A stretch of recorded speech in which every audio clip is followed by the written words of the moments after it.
Okay, so today we're finishing up with Kant. This is our last content day of the semester.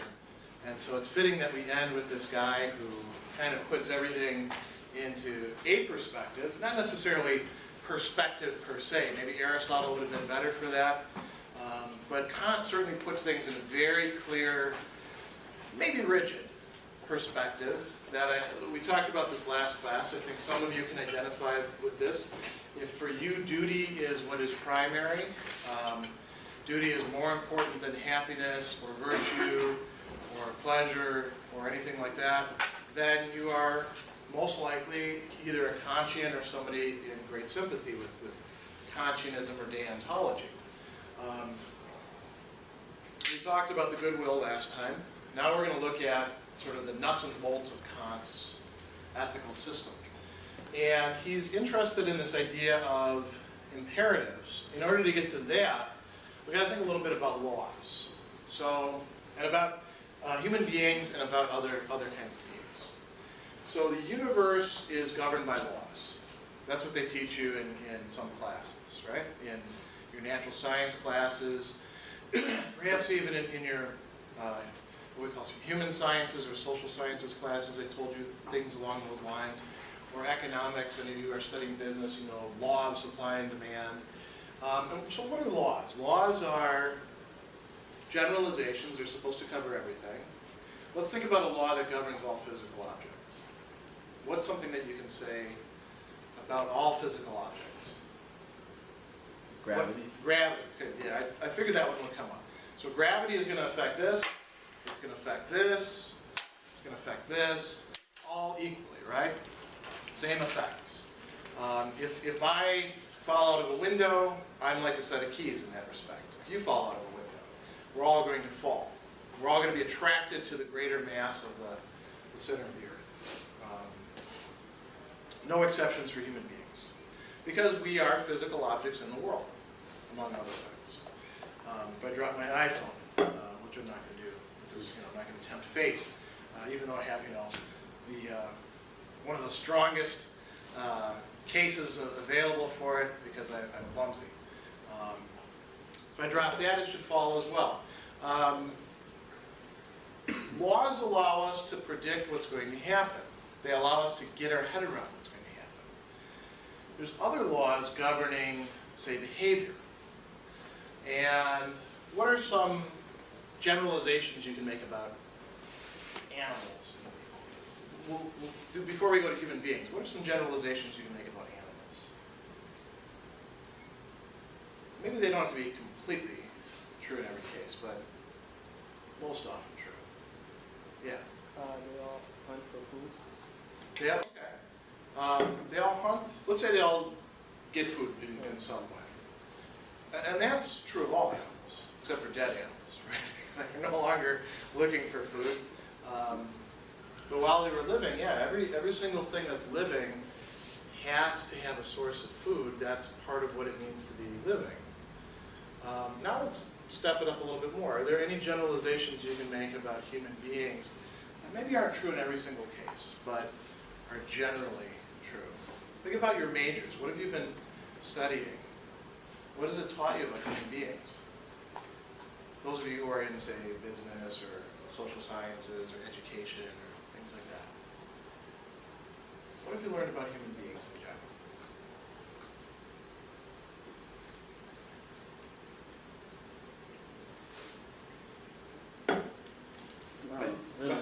There's just a lot because Just one thing. Like I don't know. We need to have other people in our life. Okay, so we have what we call like a desire to be accepted socially. So sociability and a desire for acceptance is general to human beings. Does that mean every single one has that? No, there are some people who just don't care one bit about other people. Some of them because they're sociopathic. We've talked about sociopathy a little bit before. You want to stay away from those people, especially if you recognize them. Yeah. Now, does it cover every single human being? No, because we're a different kind of creature than, say, iPhones or books or dogs or things like that. What changes things for us? What if somebody makes a rule and you're aware of the rule? You have a choice then, right? Whether to go along with the rule, or sometimes just to break it, or sometimes to actually subvert the rule.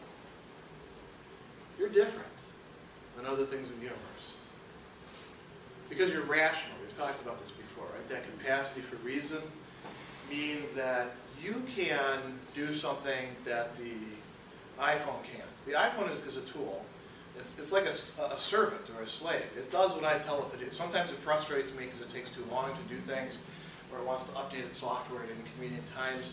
But ultimately, it's doing what I make it do, right? That camera, it goes on, it goes off.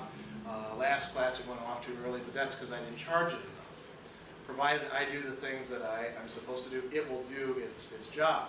These lights, if a light goes out, we don't try to reason with it. We don't say, you understand that being a good light means you have to go on when we turn you on, don't you? Let's try it again. We flip the switch, and now the light goes on. That's not what we do with physical objects, right? Some people try to reason with their pets. Now, little doggy, I told you not to attack the cat. That's not very nice. Does the dog actually hear any of that? Or think about it? Does the dog, I would like to be a good dog. And being a good dog requires that I do X, Y, Z. Therefore, I'll do X, Y, Z. I mean, the dog might actually modify its behavior, but it's responding basically to food, affection, lack of affection, getting smacked, things like that, right? You're different. Since you've been a kid, people have been reasoning with you. You probably, think back to the first thing you ever did wrong when you were a kid. And maybe you were punished, and they just said, don't ever do that again, right? And you started thinking about it. What happened? I didn't like that.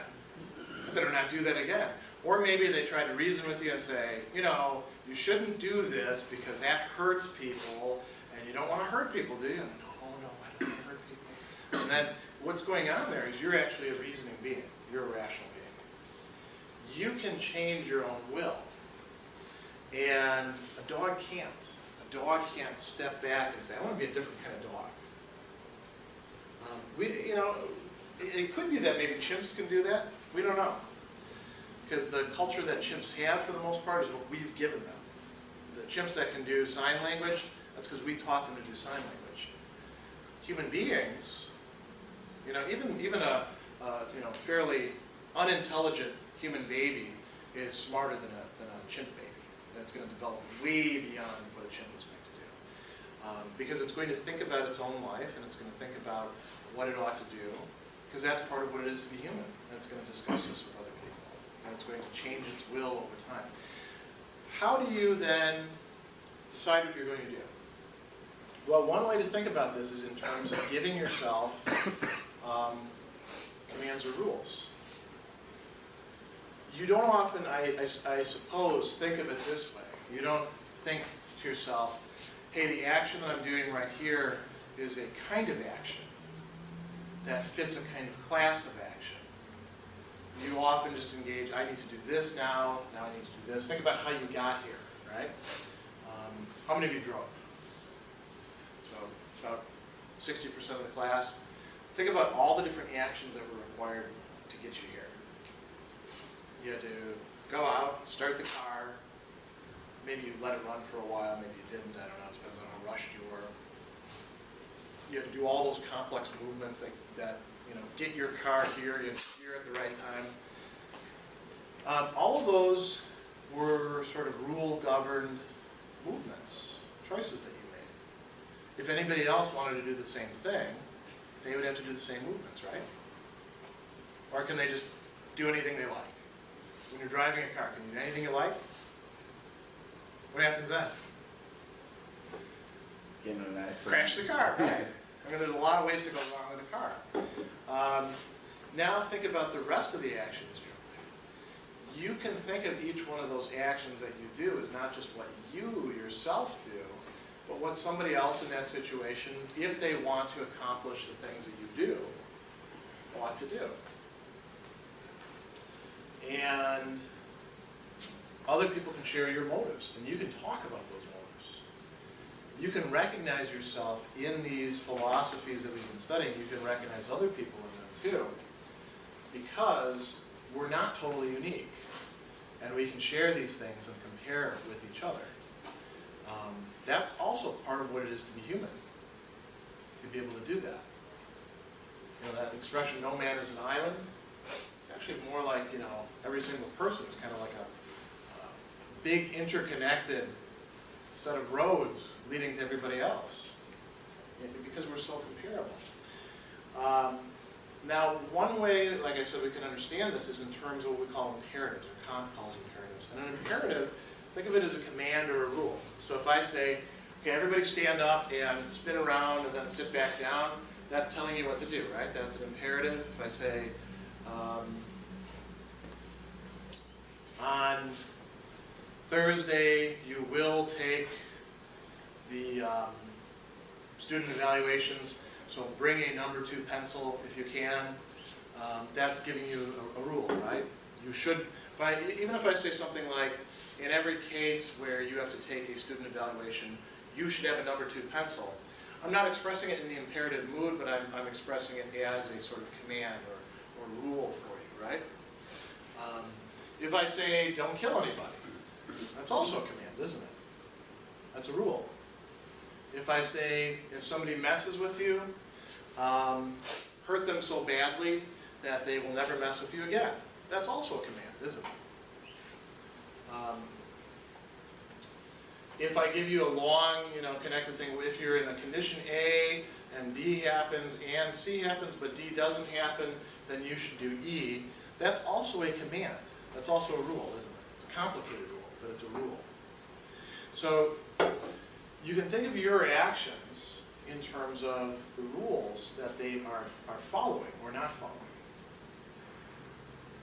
Think about the 10 Commandments again. 10 Commandments are commands, right?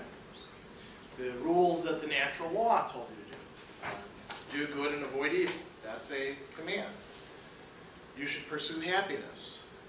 That's a command, right? Try to maximize the general happiness, the utilitarianism. That's a command as well. So all these types of moral theory can all be brought in terms of commands. How you ought to behave. Now, Kant talks about 3 different kinds of commands or imperatives. And one of these is what he calls rules of skill. So, for instance, if you're going to take the student evaluation Thursday, and you want it to count, what do you have to do? You said it a minute ago. Bring a number 2 pencil. Not only bring a number 2 pencil, but Use a number 2 pencil, right? Because you could bring in a number 2 pencil and then fill it in with ink, and then they won't count your response. Which I guess, do you care? How many of you care about student evaluations? Raise your hands. None of you actually care? Because you've done a lot of them, right? You know what they're for, right? Why do we have them? Yeah. Evaluating the usefulness of the teacher and how they do their job. Yeah, so it's evaluating the teacher, their performance in their job. It's also evaluating the class, how you feel about the class. I haven't actually looked these over. You guys have something like 30 questions to answer, which, by the way, doesn't make a good evaluation, because one of the things we do know about evaluations, after about question number 10, people quit caring in general. And some people are conscientious, and a lot of people start filling stuff in. So if you want your evaluation to be a good evaluation, then you should make it very short and sweet. Notice what I did there. If you want this, then you should do this. If you want your evaluation to be a good evaluation, that's a if-then statement. It's a hypothetical.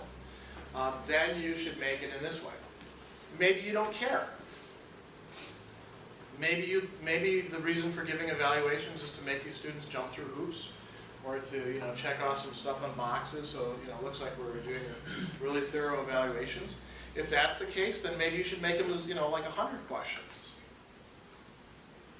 Different rules of skill for different if-thens. It all depends on the if part. Do you really want this? If you want your evaluation to count, then you have to fill it out in number 2 pencil. Do you want your evaluation to count? Does it really matter to you? I mean, I think it should, but I'm not you. I haven't had to fill out student evaluations for, what, like 15 years. So, I'm not in the case that you are. You know whether you care about it. Maybe some of you care and some of you don't. So maybe some of you will bring the number 2 pencils, maybe some of you won't. But if you want it to take place, then if you want to produce that effect of the evaluation counting, you have to do this. Medical knowledge is like this too. If you want somebody to be healthy, what are the sort of things you need to do?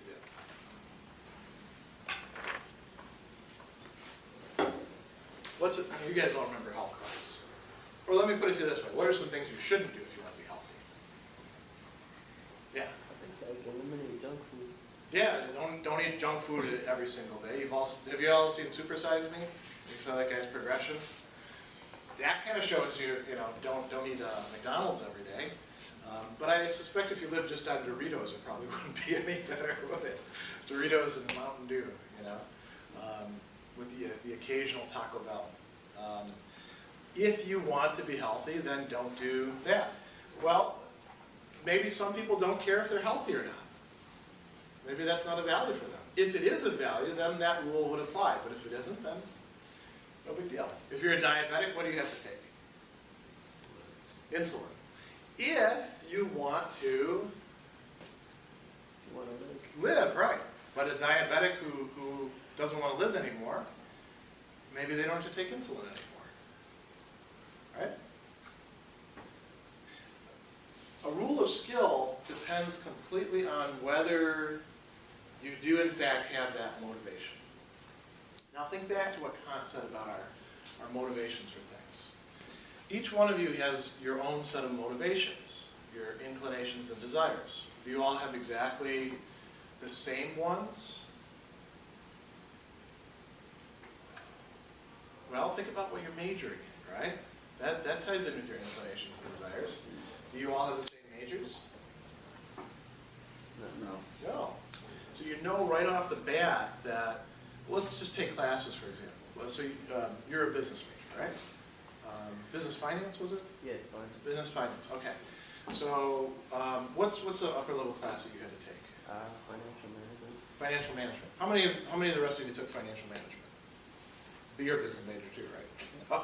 Okay, so you two share the same motivation for that. If you want to not only get your major, graduate, but understand how to do business well, how to finance things, you need to take financial management.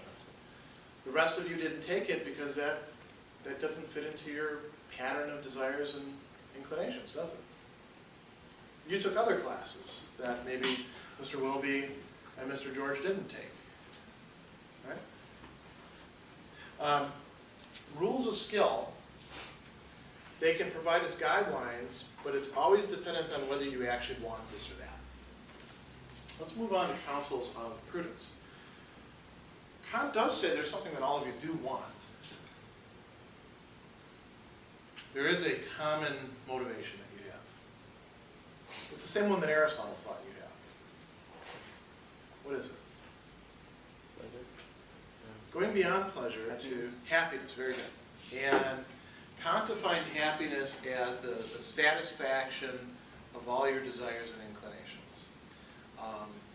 Do any of you know offhand what all of your desires and inclinations are? Right now. You know what some of them are, right? But have you ever had the experience of doing something that you haven't done before and suddenly you realize, oh wow, I really like this? or the opposite experience. This is awful, I'm never doing this again. Either case has to do with desires and inclinations. If you want to avoid that thing, that's an inclination to avoid it. If you want to repeat that great experience, that's a desire or inclination as well. And so you don't know right now what all your desires and inclinations are, do you? Do you have any idea what they're going to be 5, 10 years from now? Some general idea, right? You don't want anyone to go out and poke you, walk around just poking you all day, right? Is that going to change? I hope not. It shouldn't, provided you're sane. Are you going to still like to eat a lot of the same stuff you like to eat? Probably. Are you going to still want to do the same things that you're doing now? It's harder to say, isn't it? What do you think? You guys are between like 20, for the most part, 20 to 22? Is that about right? You guys have experienced a lot. You've gone through K through 12, then you went to college. College is a very different experience for you. You guys are not like freshmen. Freshmen are just sort of figuring out what's going on. You guys have gathered some experience. Some of you have done some traveling. How many times have your desires and inclinations changed over the course of your life from your experience now at this point? Just a few times? Quite a few? What do you think? I'm willing to bet they've changed quite a bit.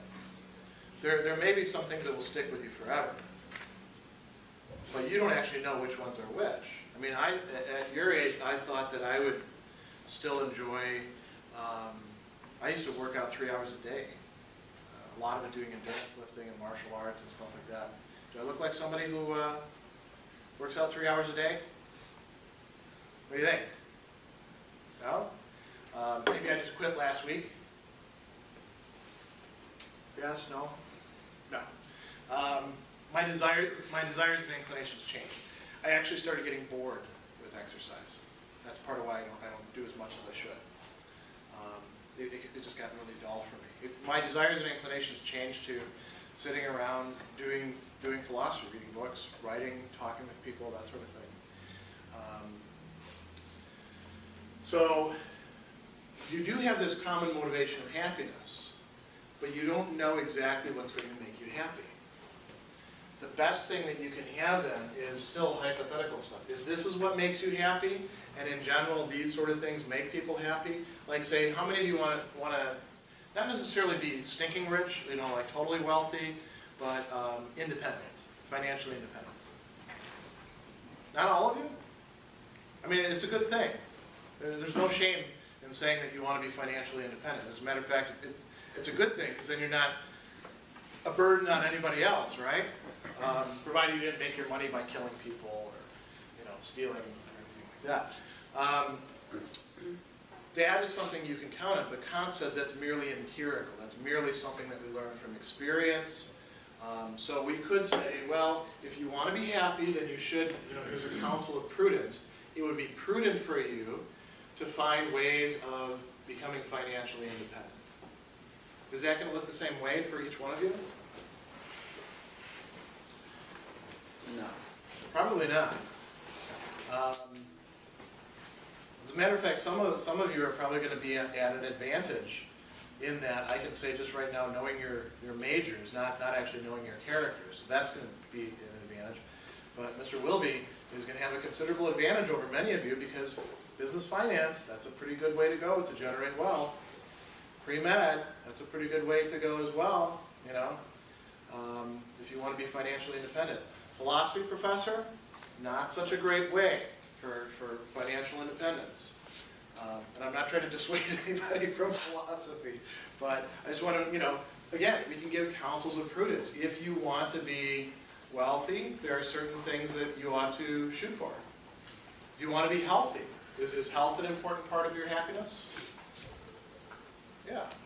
If you want to be healthy, you probably need to do a few things, like some exercise, like, paying attention to your diet, not engaging in certain risky behaviors.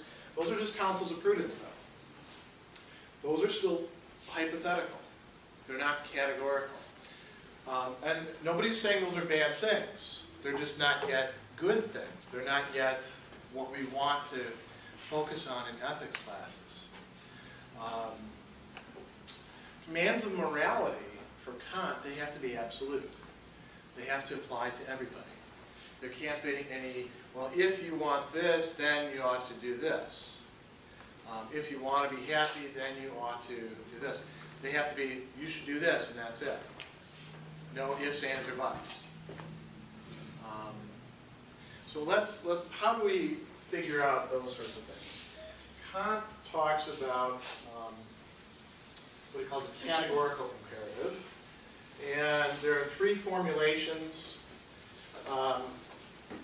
We're only going to look at 2 of them in any sort of detail, but we'll put them all up. So here's formulation 1. Act as if, I'm going to abbreviate a little bit, the maxim of your action were to become through your will a universal law.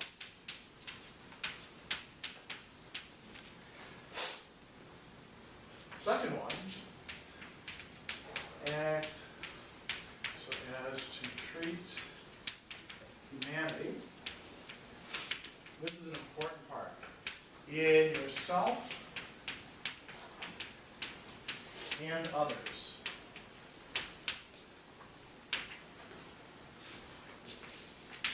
Always as an end, not just a means. As a matter of fact, since we're getting short on space, I'm just going to read to you the third one. Every rational being must so act as if he were, through his maxim, always a legislating member in the universal kingdom of ends. That one, there's a little bit of debate about what does that mean in Kant scholarship. So I'm going to avoid that one, and that one is not very easy to use. These 2 are pretty easy to use. This is sort of the procedures by which you can figure out whether something, according to Kant, is right or wrong, good or bad. This one has a couple different parts to it. First thing is this word maxim, right? There's a magazine called Maxim. This has nothing to do with that. It's not about drinks or women or cars or, well, I mean, it could be, but it has no necessary connection with that. A maxim is a rule, a guideline. So I decide that I'm going to call off class Thursday, even though you're supposed to have a review session, because I'm just tired of the semester and I don't feel like going to class. That's a description of my action, right? Could you put it in more general terms? What am I doing? Kids in class Thursday. That's the very specific thing. But there's the motivation too. I just don't feel like teaching it. And I've already made an arrangement with you to do something, right? What am I doing? What would you call that sort of action? Backing out of your obligation. Okay, that's a good way to put it. I'm going to back out of my obligation. I'm not doing this, by the way, but so don't start changing your calendar. I'm going to back out of my obligation. We have all sorts of ways of expressing this. Break a promise to you, welch on a deal. I'm going to back out of my obligation to you. What's my motive? You just don't feel like it. Okay, because I don't feel inclined to follow through on it. Now, could we express that more generally? It's the act of, for any of you, if you were going to do that, backing out of an obligation when you don't feel inclined to fulfill it. So if I do it, that's that action. If you do it, it's that action. If she does it, it's that action. It's the same action in each case. Could you make that into a rule? So the maxim is I will back out of my obligation when I'm not inclined to keep it. Now we go on to the other parts. Can you turn that into a universal rule that would apply to everybody? Yes.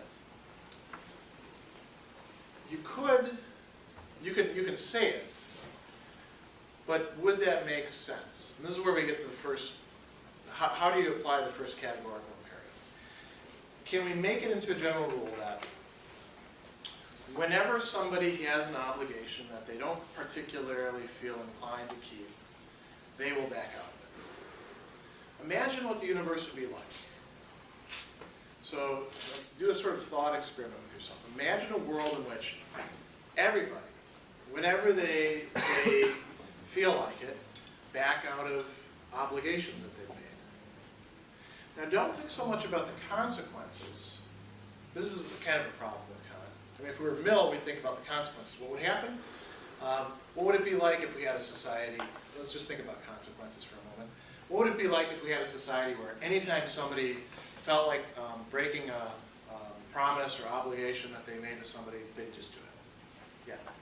Yes, because nobody would be doing what they promised. Very good. Yeah, it would be chaos. We saw something sort of like this when we looked at the Hobbesian state of nature and the social contract. Contractarianism is very attuned to this. I don't know, I think if you think about it though, that a lot of the promises we keep anyway, even though we don't have to, I think that'll still take place because we still want the result that the original promise. Right, but this is on the assumption that we don't care about the result. Anytime that we don't care about the result, we break the promise. I don't think that you can really just say, okay, well, we don't care about the result because that's... Well, we're imagining this. Yeah. We're carrying out, again, a thought experiment. Now, Kant says it would go further than that. Those are consequences, right? The world would look very different. Kant says the very idea of promises would break down. It would become nonsensical. Because what does a promise actually mean? What are you doing when you make a promise to another person?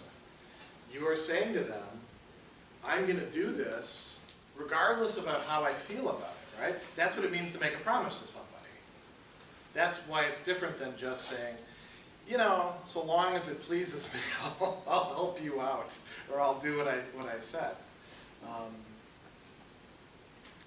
So the very notion of promise would break down. That means that there's a contradiction there. So you couldn't actually have that being a universal law. That's very similar to the case that Kant uses that we're going to look at in a moment of the person who says, I need some money. Nobody will give me any money if they actually know what my credit looks like.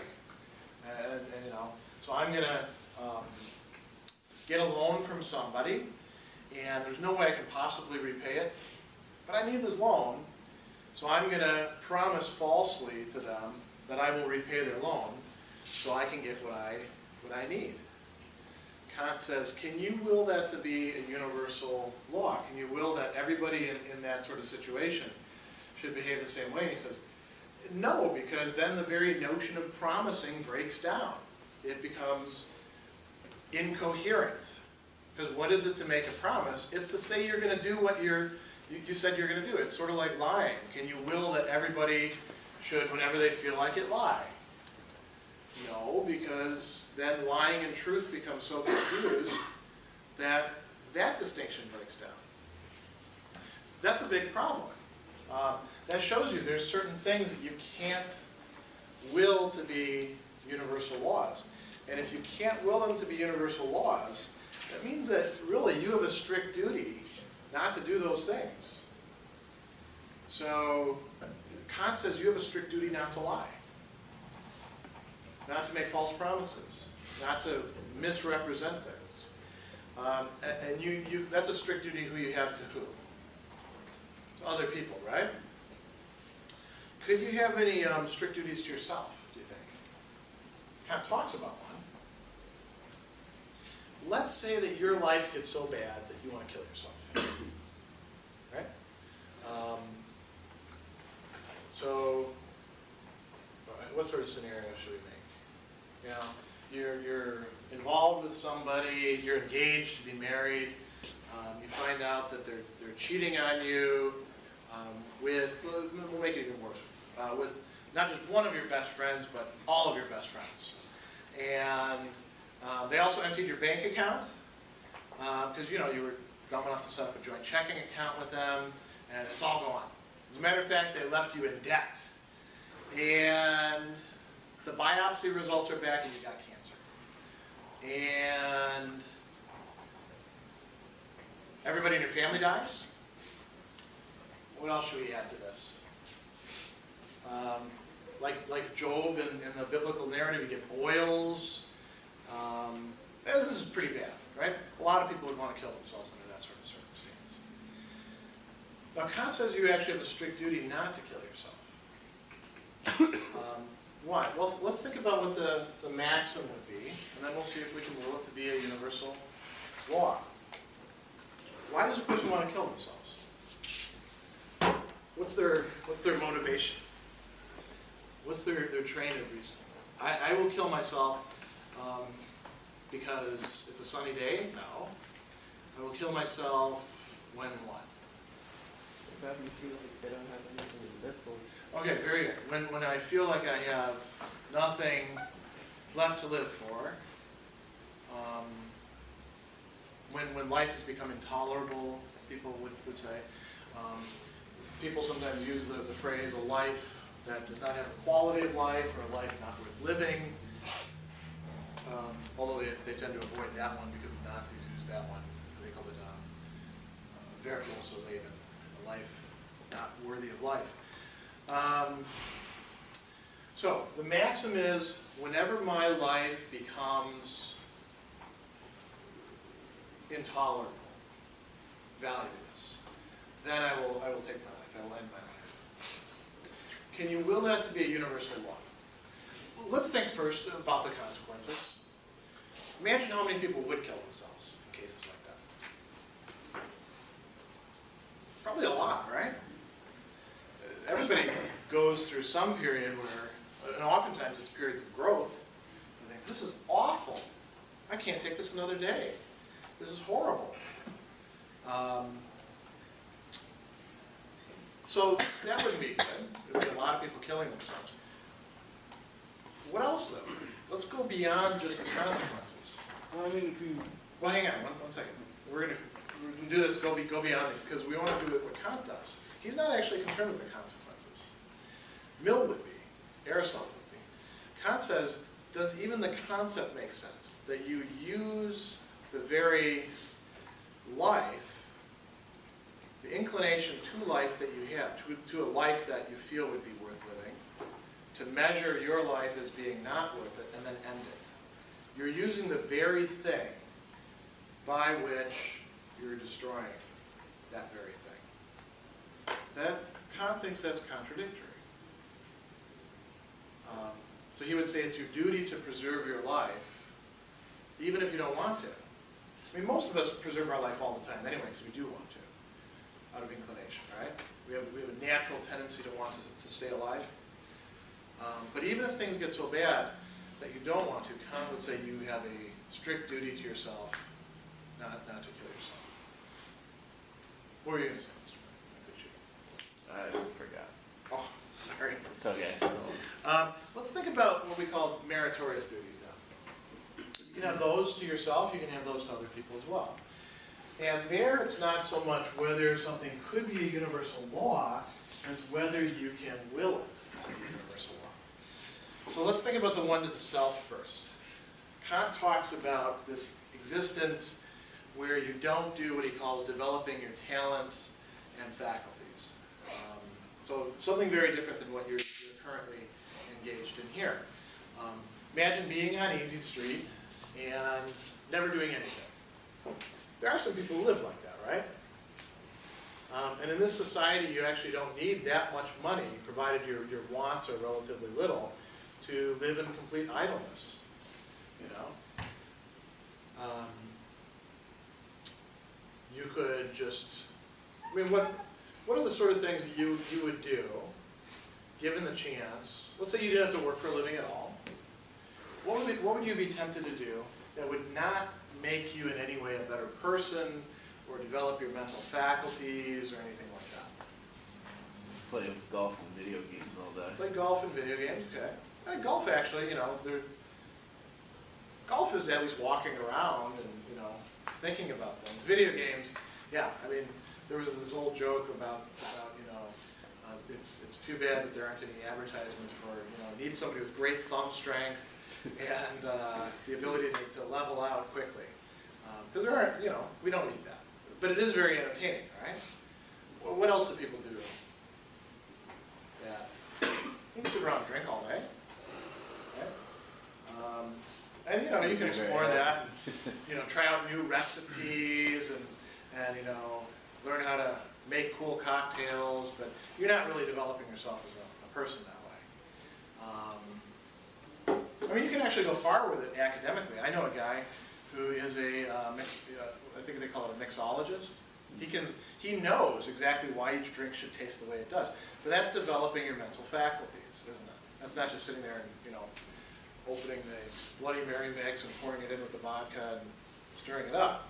And then saying, all right, let's party. What else? Would people, I mean, watch TV all day, sit around, just eat. You know, you could live that sort of life, right? Maybe throw in, you know, have sex whenever you want to, and sleep whenever you want to, right? You could have that sort of life. Could you will as your maximum? I will not develop my talents and faculties, but instead just pursue enjoyment. That could be your maxim, right? People do that. Could you will that to be a universal law? There's actually societies that, you know, at least in some degree have behaved more or less like that. I don't know if you realize this, but most primitive societies have a lot more leisure than we actually do in modern society, because we're very work-driven. And in some ways, they're happier than us. I think, though, if you're going to make something universal, well, you have to take in consideration, even if not the consequences, other people's motives, because not everybody wants the same thing that you want. So if you're... Oh, yeah.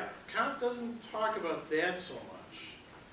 He's assuming that you could say, okay, we'll give everybody the same basic structure and then see how it would pan out to see whether it would be universal law. That could be a problem, and that would tie in more with his third formulation, which means essentially to respect the autonomy of other people, which is their capacity to choose their own ends, their capacity to choose their motivational structures. But think just for a minute about this. Could you will that condition to be universal law? Would there be anything inherently contradictory in it? No, there wouldn't. You could have a world in which nobody cultivated their talents and faculties. Could you will it? Kant says you couldn't actually will it, and here's why. You couldn't consistently will it. That would mean that you would be willing not to develop what is most distinctively human in you. Your faculties, your reason, your will. That which separates you from the other animals.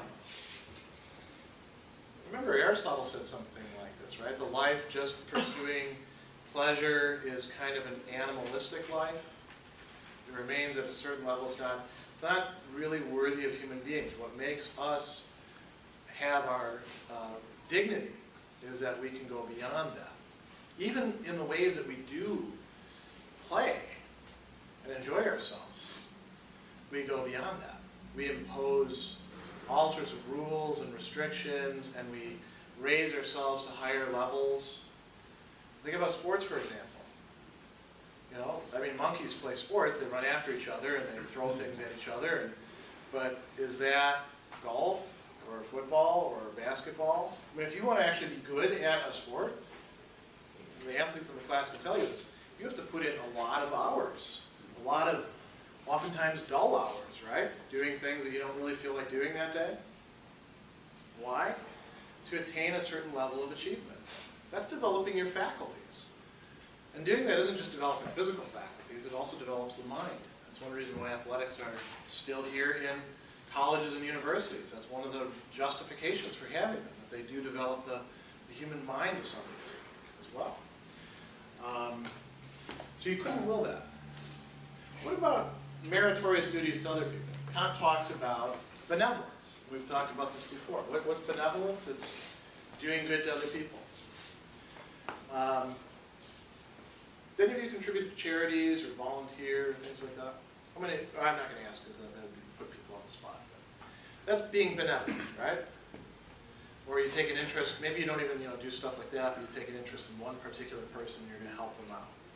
Maybe you study with them, help them improve their grades. Maybe you bring them into your social circle because they seem isolated. That's benevolence. That's contributing to what? To somebody else's happiness. Happiness is not a bad thing. Contributing to other people's happiness is a good thing. You don't have to do it, do you? Are there some people who, they don't actually do anything bad to anybody, but they don't contribute to anybody's happiness? Sure. They don't cheat, they don't lie, they don't steal, they don't kill anybody, they don't sleep with anybody's wife or husband, but they don't help anybody out. They don't exercise any benevolence. Could you will that to be a maxim? Could that be your maxim? I'm not going to hurt anybody. I'm not going to help anybody either. What were you going to say? I was just, when you asked the question, I was unclear about what it was. Let's frame it as I'm not going to hurt anybody, but I'm not going to help anybody either. Could that be a universal law? Could you have a society like that? Kant says yes. You could. There's nothing inherently contradictory, provided everybody follows the rules. Nobody cheats each other. Nobody does anything that's explicitly wrong. But nobody seems to care about anybody else or take care of them or anything like that. Could you will that? Why not? Because that's something I don't think everyone would follow. Well, that would be, whether everybody would follow, that would be an empirical thing. And we're not worried about whether people do have different motivations. We're interested in whether, let's assume everybody did have the same motivation. I'm not gonna hurt anybody, but I'm not gonna help anybody either. Would it make sense to will that? No, because if you will it, then us helping each other out is pretty much the essential of society. So if we didn't want to help each other out, we wouldn't really have to will it. We wouldn't have to do anything. Just everybody just says, okay, you know what, I'm not going to help you, and then you won't help me, and then it just kind of falls apart that way. Kant doesn't think society would fall apart. He thinks we could just have a whole bunch of rules and everybody follows the rules, right? Why? If you were to will that, you would be willing a world in which, if you did need help, nobody would help you. They'd say, I'm not going to hurt you, but you can starve. It's got nothing to do with me, but, you're going to starve. Or, your house burned down? That's unfortunate. Should have had insurance. Kant thinks it doesn't make sense to will that, because you would be willing a world that's almost heartless, right? When you, in fact, yourself might need somebody else's help. Yeah, so but then wouldn't that kind of be going against this theory of of not thinking about the consequences, just thinking about the pure motivation? That is one of the problems that has been pointed out with Kant. This does seem that in this example, the consequentialism, Kant and Kant scholars try to explain this away by saying, well, we're not really thinking of real consequences. We're thinking of ideal possibilities and what would be entailed in the idea. I actually do think that your criticism is correct in that at this point it does become consequentialist. But it still makes sense to say this would be one way in which you could figure out that you do actually have a duty to help other people. Not a strict duty. It's not like if you don't help other people, you're there by a bad person. But if you want to be a good person, you ought to be helping other people. If you want to be a good person, you ought to be developing your talents and faculties. Now, each one of these cases can be dealt with with this maxim too. Act always so as to treat humanity in yourself and others. And that's a very important thing, because you could be concerned with humanity and other people, but treat yourself as less than human, as not having the same dignity as other people. Always as an end, always as something valuable in itself, never as just a means. Or to put this really in simple language, don't just use other people. So, if you hire somebody because they're down and out to do things that you find demeaning, you're using them, right? You may be giving them money, but is giving people money treating them as an end? It's buying them. And it could be through affection, it could be through money, it could be through power. There are ways to use people just as means to an end, aren't there? And all of you have had the experience at one point or another being used by another person. Somebody dates you because they want to make somebody else jealous. They weren't really interested in you. Maybe you've done that to somebody else, I don't know. Or you flirt with somebody to make somebody else jealous. That's using somebody just as a means, right? It's not treating them as valuable in and of themselves. Hanging out with somebody because you like their toys. That's what kids do, right? We're going to go over to Johnny's house. Johnny's a jerk, but he's got a lot of great toys. That's using little Johnny as a means to the enjoyment of his toys, not treating him as an end. Part of maybe treating him as an end would be saying, hey Johnny, you're a jerk. You need to change your character. Right? That sometimes, being harsh with people could be treating them as an end. So it's not always just being nice to people. But the question is whether you're doing it for their benefit, their genuine benefit, not just their perceived benefit, whether you're doing it for that reason or just to get something out of it yourself, or maybe for somebody else. You could also take yourself out of the equation. You act in such a way as to benefit one person at the expense of another person, and you don't provide anything to that other person. You're treating them as a means to the end of helping this other person. So if we execute people, for example, just to get them out of the way so that they're not a danger to other people, I suppose that would be treating them as just a means, right? Not as an end. Now think about these cases. If you kill yourself because life has become, in your view, no longer worth living, you're treating humanity in yourself as just a means to enjoyment. You're not treating yourself as an end, as something worth, something having dignity in and of itself, having an inherent value. Or if you lie to other people. If you lie to other people to get what you want, you're not treating them as an end, are you? You're treating them as a means. Even if you lie to them seemingly for their own benefit. Like, what are some of the lies that we tell kids to maybe make their lives better? Is it really true that any one of you could be president? Practically? No. Are any of you, everybody like, come from a family of gigantic means, independently wealthy? You could possibly be president. Are any of you from, really well politically connected families? That you could be president. Do any of you have, like, the golden tongue that allows you to convince people of all sorts of things, that, the rise through the ranks? You could be president. The rest of us, probably not, right? But we tell kids, you can accomplish anything you set your mind to. Is that true? Can you really accomplish anything you set your mind to? I wanted to be a great artist. Well, I mean, That didn't happen. And I did a lot of drawing and painting and stuff like that. I don't have any talent.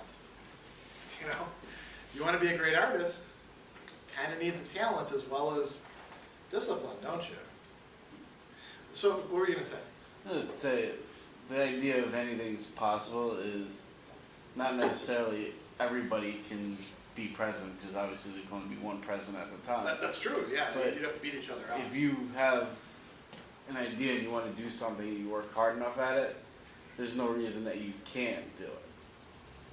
So like, there's no reason, There could be real some big reason reasons. that, you know, you can't become a great artist. Yeah, Maybe it's just not going to come as easy to you as it will someone else.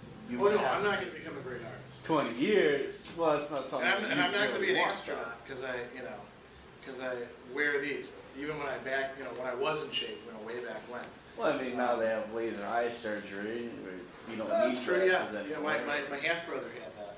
He likes it. I thought about getting that, and I said, I'm going to wait and see how it is for him about 10 years from now. Yeah, you're right. With the application, you can do a lot of stuff.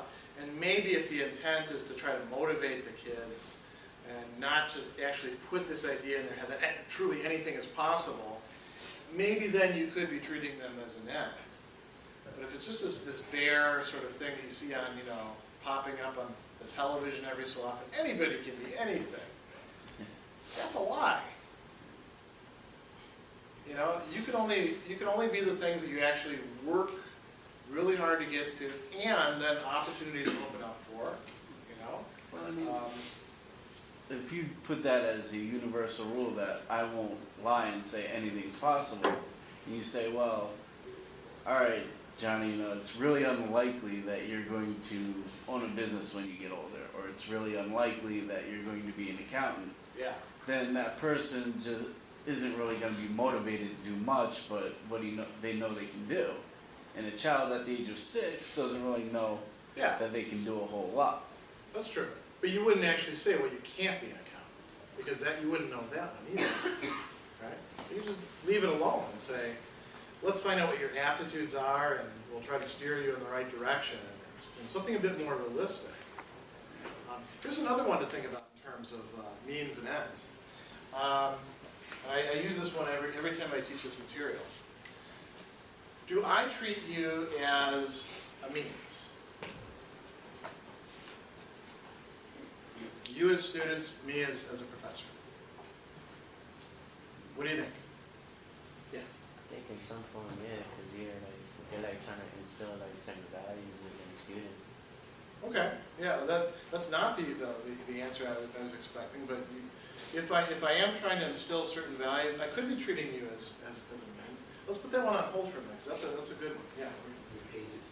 Exactly. I'm here in this classroom at 8 o'clock in the morning because I get paid to be here.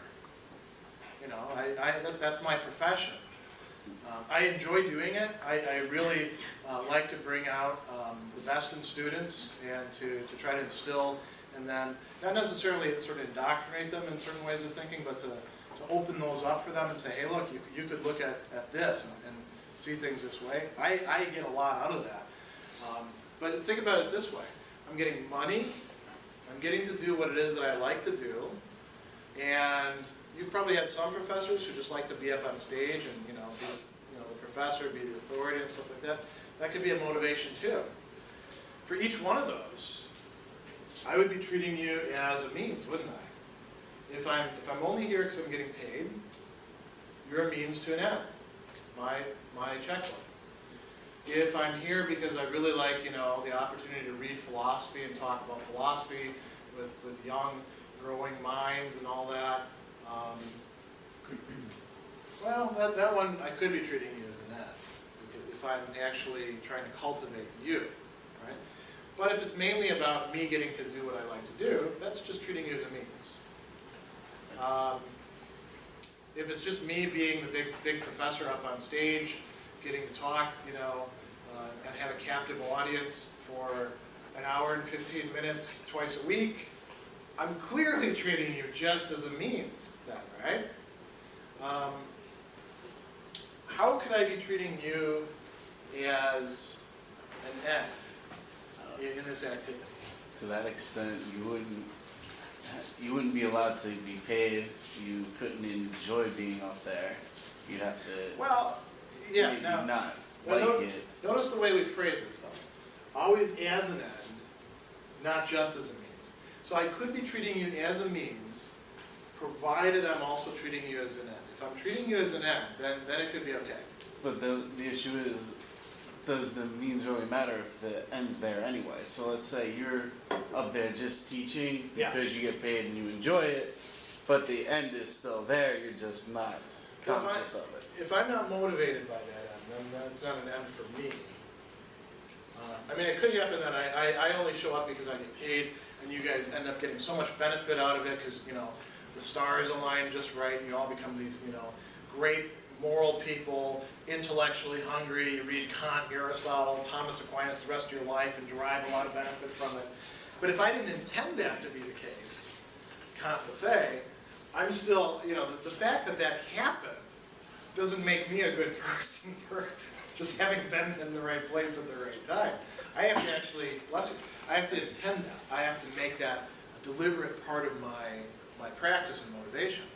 So how could education, the process of education, which does involve money, which does involve, you know, an unequal power relation, which does involve all these other things, how could that be treating you as an end?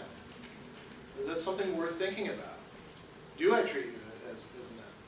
What would that look like? Here's a clue. Why do I care about what you guys major in? Just to make conversation? No, because you want to make sure that the material you give us is going to help us in our major and potential career. So that essentially is the end. And your development is the end. Your being able to function better in your career is the end. And I also ask you what your majors are, so I can use examples that will work well for your majors, or draw on experiences that I think you're likely to have eventually. That's also treating you as an end.